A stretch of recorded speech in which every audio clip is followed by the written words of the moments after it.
interpolator, we have the Honorable Vice Chair Jill.Bungalon. Thank you, Madam Chair. Madam Chair, I totally agree with the statements made by my colleagues, especially those who are first-termers and neophytes, with respect to the tradition, Madam Chair. Madam Chair, we do not cut that tradition, and in fact, we invoked that tradition yesterday, given the fact that the Office of the President is ably represented by the Executive Secretary. Compared today, Madam Chair, not a single employee or official from the Office of the Vice President is present. So that is the big question, Madam Chair. We cannot extend the courtesy to the said official if she is not present in today's budget hearing. Secondly, Madam Chair, I just would like to summarize the concerns or issues being raised by my colleagues in today's budget hearing. Number one, Madam Chair, it is apparent in the statements made by the Commission on Audit that there are inefficiencies on the part of the Vice President. Let me give you a summary, Madam Chair.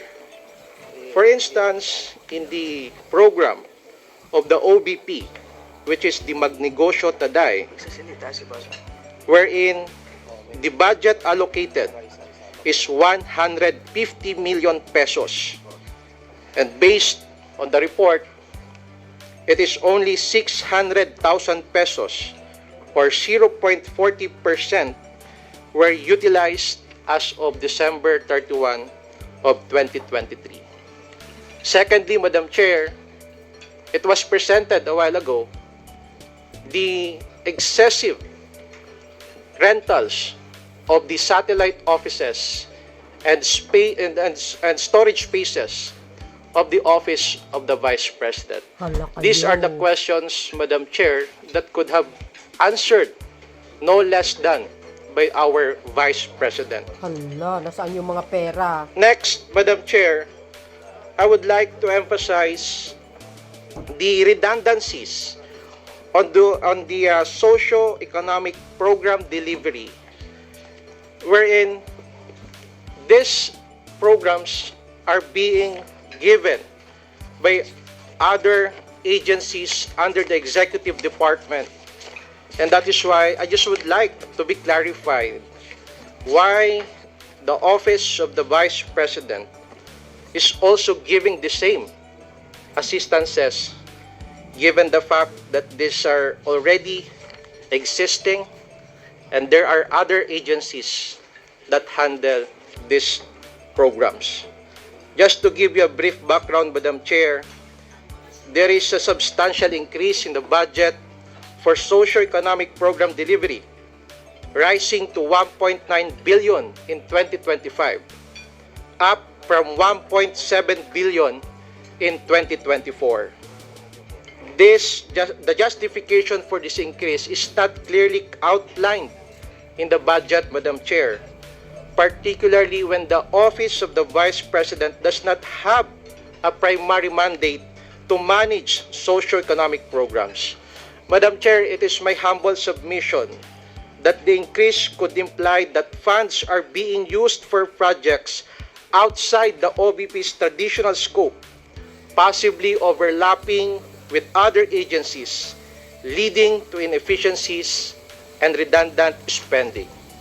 Another, Madam Chair, given that the OBP does not traditionally manage socio-economic programs, this raises several questions about the necessity, efficiency, and accountability of such expenditures. To give you a highlight, Madam Chair, the substantial increase in the MOOE from 1.624 billion in 2024 to 1.765 billion in 2025, with only a marginal increase in personal services, suggests a disproportionate focus on the operational expenses that are not clearly defined. This can be seen on page 32 of the Office of the Vice President file. In other words, Madam Chair, there is only a marginal increase in personal services, suggests a disproportionate focus on operational expenses that are not clearly defined.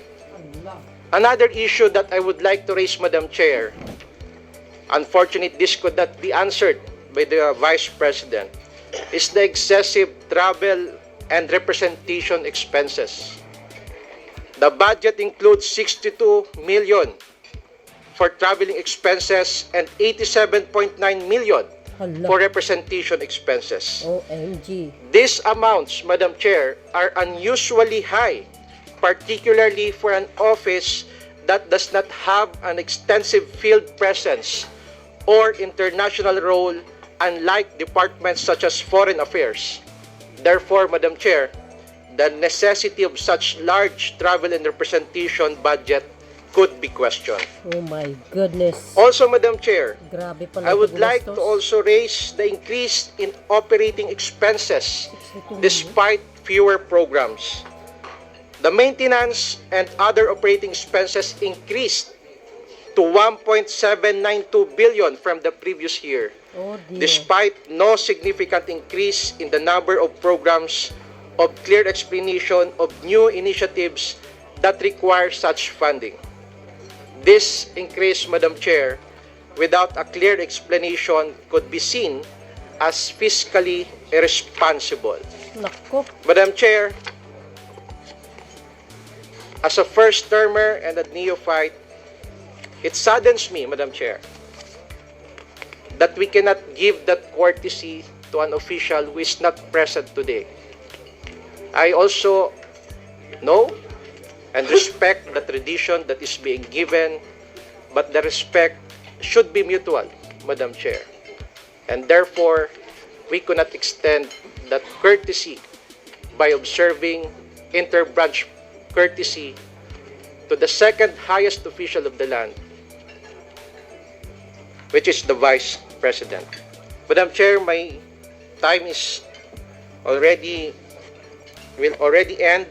I'll just manifest later on, Madam Chair, because I was informed that there are also members who wish to interpolate today's budget hearing, Madam Chair. Thank Ay, you, Madam Chair. grabe guys. Salamat, Kong Jill. Ano ba Next yan? Ang interpolate daming is pera.